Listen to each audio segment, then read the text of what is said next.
Season 3 of The Wheel of Time is finally here, so let's talk about it. First off, I just want to say that hands down, this is the best season yet, and it had a lot that I was looking for. Big splashy magic battles, the action sequences, the politics, the prophecy, and some really big twists and turns. Were there a couple of moments that didn't quite hit the mark for me? Sure. But did I devour these episodes like a delicious meal? Absolutely. And anyone who enjoys high fantasy should be checking out this show. Earlier seasons were unlucky due to the pandemic and Hollywood strikes, but here in season 3, it appears the writers and producers were able to just let it rip and bring the story they wanted without any impediments, and it shows. The production quality has greatly improved. This is good TV. And picking up after last season, our characters leave the city of Falm and disperse to new and returning locations. We see all of them come to grips with a new reality after Rand al'Thor has proclaimed himself the Dragon Reborn. The powerful servants of the Side of the Dark have been unleashed into the world, and we walk into this season with the idea that no one and nowhere is safe, not even your dreams. And going into season 3, my expectations were sky high. I'm a big fan of the book series, and although this isn't a one-to-one adaptation, I really want to focus on the show as its own thing and not compare the two. But there were a few things I was really looking forward to that the show delivered on. The surreal events within the world of dreams added some much-needed mystique. The plotting and shifting allegiances between the Forsaken make the story more complex, and there are plenty of hard choices and sacrifices revolving around the cost of duty, wishes, and secrets. Events within Rhuidean are strange and esoteric in a good way. This season we see so much more conflict with new mysteries afoot. The White Tower within the city of Tar Valon stands fractured and gives us a really tight storyline that ends in a really powerful way. There's also a lot of wholesome, humorous moments that really matched what I had envisioned, because the Wheel of Time isn't just noble fights of good versus evil, but also moments of levity like songs, jokes, and characters dancing on tables, and there's plenty of that in spades. One of the most standout segments of season 3 is the depiction of the trials within the Aiel city of Rhuidean, and the significance of them for Rand and Moiraine.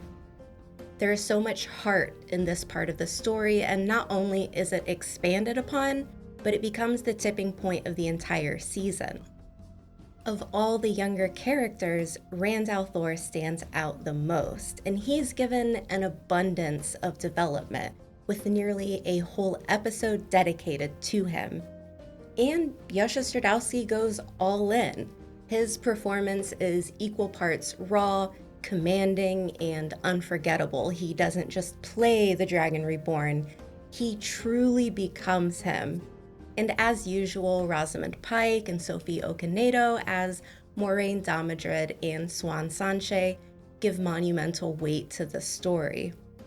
We also see some incredible newcomers like Sheree Agdashlu, who plays the cunning and relentless Elida, and even some more peripheral characters had some incredibly touching storylines, specifically when we check back in on the two rivers. The character work is a real highlight here.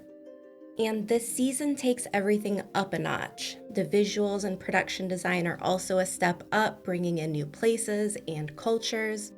There's one scene that I just can't get out of my head where it mixes this gorgeous agricultural landscape with an unexpected setting.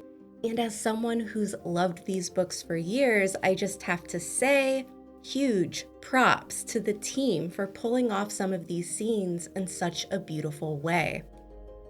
And when you compare the Wheel of Time's relatively smaller budget to some of the other big fantasy series, it's impressive how they've spread it out.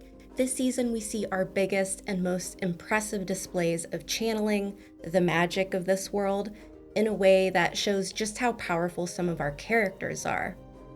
There's plenty of new sets and costumes. Honestly, the Wheel of Time deserves even more credit. The CGI team is doing a great job, and it's very cool to see how they've managed to sneak in book-accurate details within the complex magic system. If you haven't read the books, it's a seemingly meaningless action, but it's these little details that make it all the more special.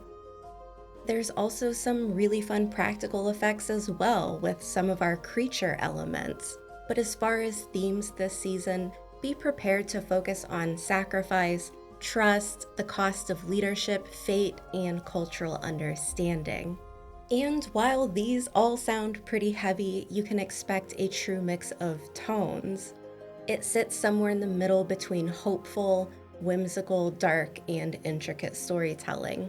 There are heartbreaking moments that will have you grabbing for a tissue, silly songs filled with sexual innuendos, love, loss, and mirth. It's a good time. Now, the book that this season is based on is big, and showrunner Rafe Judkins and his team are covering a lot of ground as they adapt one of the meatiest books of the series in terms of story and payoff. And the pace is pretty snappy. For someone like me who could happily watch 5 more hours per season, it might be a touch too fast. But for someone who has no familiarity with the books, it's at a clip where things stay fresh and engaging. Even within the slower moments, there's plenty of intrigue happening. Now, before I go any further, I want to say that there were a few moments in the show that legitimately shocked me to the point where I had to take a moment to regroup after watching. There were also a handful of other moments where I thought, wow, that's really different from the books.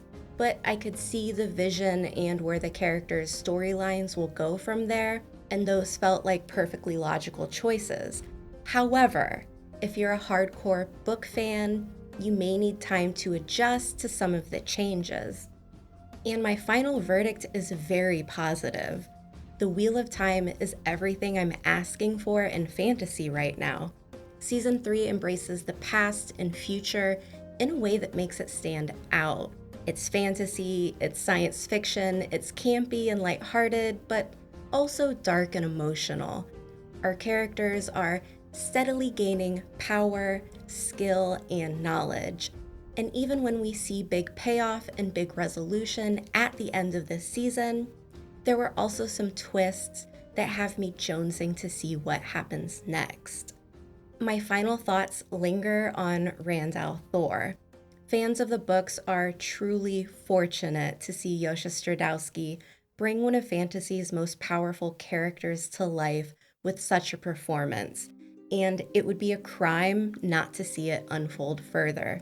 The show's future may hinge on this season's success, and it deserves to continue. Don't miss it streaming on Prime Video starting March 13th. That wraps up my review of Season 3 of The Wheel of Time. I hope to see you back on the channel as I cover more of the season. I'll also be releasing individual episode discussions in podcast form with my co-host Laura, who hasn't read the books, for some much-needed outsider insight. And as always, like and subscribe, and if you would like to keep in touch, you can find me on Instagram, Blue Sky, and Discord. If you'd like to help support my channel, check out Road to Tarvalon on Patreon and YouTube memberships. Thank you to all my lovely viewers, and I'll see you back soon.